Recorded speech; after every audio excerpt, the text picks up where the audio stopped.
Well, good afternoon. This is Houndog Steve wishing you a very pleasant afternoon. And I'm sure that you may have heard that recently YouTube, which is a company of Google, has announced that they will be banning all information except for information from the WHO about inoculations. And so this is going to shut down any difference of opinion, and this will be of course copied by any platform that Google supports, and of course Twitter, I've no doubt, will follow suit. And it's really a very small piece of a much larger picture of the power and control that these immense platforms carry. Anyway, let's just go over to the clip and we'll read that, and then we'll come back and I'll do a little follow-up. Okie dokie, here we go. This is from the Epoch Times. YouTube bans all harmful injection content from its platform. Google-owned YouTube said on September 29th that it will ban all harmful inoculation content from its platform, including claims that inoculations are ineffective at reducing transmission of the CV, prompting concerns that the firm will escalate censorship of dissenting viewpoints. And who decides? Who decides what is harmful content? Oh, the folks at YouTube. Ha! Fancy that. And this is just, again, another example of billionaires deciding what is wrong speech and right speech on any given day. And you'll never know. This can change on a whim. These people are faceless, they are untouchable, and they make decisions that seriously affect your life by deciding what is harmful, just like we're little children and we can't look after ourselves and we can't be trusted with the real information. Well, all of these indications should be telling you a little bit of something about these large social media platforms. So the big issue with all of this is that essentially these companies who are pretty much faceless. You know, I have a YouTube channel. I don't know if you've ever tried to contact YouTube or Facebook or any of these large platforms, but you rarely, if ever, get to talk to a real live person. If you have an issue with one of your videos, a community strike or something like that, there is a bland and very general notice sent to you as to why they have done this. Quite often it doesn't even correlate with the content that you put on your video, and so they're making mistakes all the time with the algorithms that are supposed to be monitoring this kind of stuff. But it's the facelessness and the lack of accountability that these people have if they make mistakes. And they have immense power. As we found out in the last election down in the US there, they literally cancelled a president. Now, whether you like Mr. Trump or not, that really isn't the point. When you can cancel the president, when you can shut down his Twitter account, his Facebook page, basically stop him from communicating with the public in what is a public platform, it's a public sphere, and although these are private companies, you know, they do carry political information, they carry police information, they are definitely paid by the government for certain services, to use their services and so on and so forth. So, you know, we really can say that this is the public sphere. And so to be able to shut anybody down at any time, and we've also heard of people who are, you know, creators who've had issues with PayPal or banking and this kind of stuff for having the wrong kind of opinion. And this actually goes beyond freedom of speech and freedom of expression, because these companies are deciding on any given day what is good and what is bad, and what is right think and what is wrong think. And if we are going into a social credit system, you can see how fickle these people are. And of course they're billionaires, so you know, they have been pampered. They really have no connection with reality. They have no concept of the consequences that can affect a person, in real life. They just use these people as statistics, as, in the social credit system. The CCP actually did say that, of course some people are going to fall through the cracks. That happens to be 25 million people in real terms whose lives are now basically unlivable. They have been sidelined, annexed, cut off from every possible interaction that they can make within society. Their friends, if they try and call you on a phone, if you can get a phone account, they will be told before you answer the phone that you are talking to a person who is considered antisocial, and you will lose points on your social credit score. And this is where we are all leading. Okay, this is where I believe this app, this inoculation passport that we're talking about, is all leading. This is a simple buy-in. Well, you want to prove that you've had the inoculation, right, so you can live your life.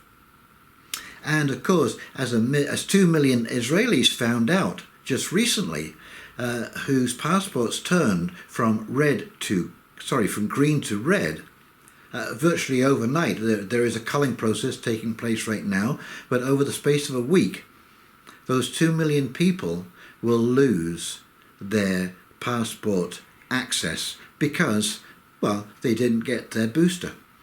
And so this is what's going to happen. It's going to be every 6 months you're going to be required to do that thing, and if you don't, your passport will turn from green to red, and all of a sudden you won't be able to enter places. And of course they're going to expand this. This will end up being non-essential services as well, like banks and food and so on and so forth. And that algorithm, you see, I think this is what people don't understand. It seems all rosy, on the way in. And that old saying is, the road to hell is paved with good intentions. So this will be an easy buy-in, and then all of a sudden, you will find that your banking institution will require you to have a current status. And this from news.com in Australia. Nearly 2 million people could lose their inoculation status in Israel as rules change. Nearly 2 million people are about to lose their inoculation status in one of the world's most jabbed nations after the goalposts dramatically shifted. When daily case numbers hovered around zero at the beginning of their summer, Israel's businesses reopened, mass gatherings resumed, and face masks were tossed away as people flocked to beaches and restaurants. The optimism didn't last long. By the beginning of September, cases had climbed to more than 20,000 a day, hospitalizations were rising, and more than 50 deaths a day were being recorded. And this is the inoculated, remember. These are the people who followed all of the rules and got their inoculations, and they still have more than 20,000 cases a day and 50 deaths a day. Things were starting to look better at the beginning of this month, with cases and deaths dropping, but as winter begins to rear its head in the Northern Hemisphere, there is a fierce debate happening about what the next steps are for Israel. It's all coming to a head this week, as the goalposts for inoculated residents are about to shift in a major way. From today, the conditions of the nation's CV Green Pass, essentially an inoculation passport that allows inoculated residents to enter indoor venues, have been radically altered.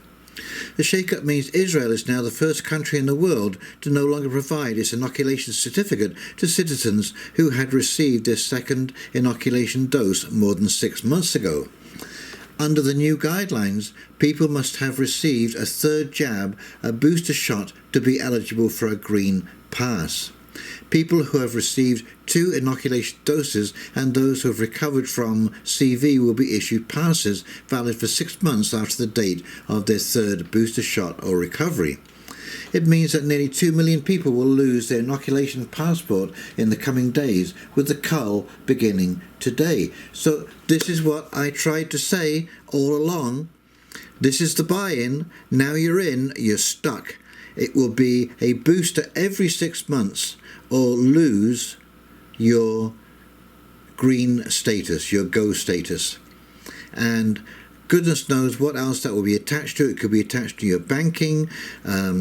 It could be attached to, you know, any of your social media platforms that you sign into. Goodness knows what this will do. Just as a social credit system in China can shut you down completely. You become a non-person. And this is where this is leading. Do you not realize this? You know, like, really, how blind do you have to be not to see the breadcrumbs they've been laying down, and they've been telling you what is coming, and here it's right in your face. This is what's coming every 6 months, maybe every 3 months. Who knows? But they will decide, and if you don't go along with the program, now that you have that app on your phone, I'd say you're basically screwed. Approval, you know, to be able to open, you know, your app, for example, or you may not be able to unlock your phone without being able to prove a current status. So you are going to be trapped, as the Israelis have suddenly woken up that the government moved the goalpost. Fancy that. And the biggest laugh I get out of all of this is the people who are basically socialists, who think that socialism will set you free.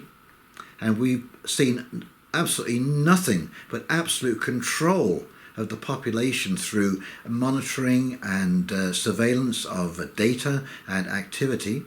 And also, you know, the very people who are talking about equality are being ruled by billionaires, faceless billionaires, autocrats. I mean, this, it's actually beyond belief. The contradictions are beyond belief. Okay, well, I'm going to leave it there. I'm going to let you make up your own minds, but please think about the broader picture here and what this means. If they can turn off the president, if they can memory hole the president, isn't that just a little bit Orwellian?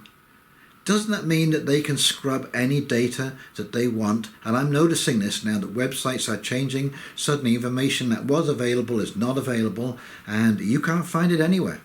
So researching is getting an awful lot more difficult, and I can see a day, you know, like I say, where you won't be able to move 2 inches either way.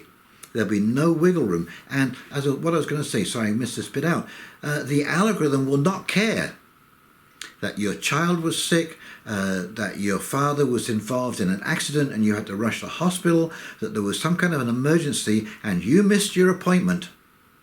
And that is why your passport turned from green to red, and there'll be nobody to call. That algorithm will just make that decision, and you will not be able to say, hey, look, there's a reason. I have mitigating circumstances.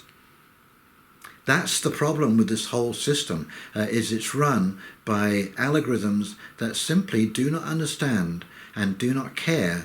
They just see a particular date and time, and once that is passed, that switch is turned and you no longer have a life. And I think that is something that, you know, you should really seriously be paying attention to. I know I am, and I am actually seriously thinking of getting rid of my smartphone and going back to a flip phone, because really, you know, if I can text and I can make phone calls and I have incoming calls and I can take pictures, hey, well, I don't even care about taking pictures. I have a video camera and I also have a camera, so you know that really isn't important either. So I think this is going to change everything, our whole landscape in the future, and this is an indication. What YouTube is doing is an indication, because like I say, during the election, all of a sudden you couldn't talk about that either. You see, they're deciding on any given day, whichever way the wind blows in their world, and they care not what the consequences are for the average, everyday individual who has to deal with the fallout of those consequences. Okay, well, I hope you enjoyed that. Please like, comment and subscribe below. And in the meantime, this is Houndog Steve signing off, wishing you a very pleasant afternoon. You take care now. See ya. Bye.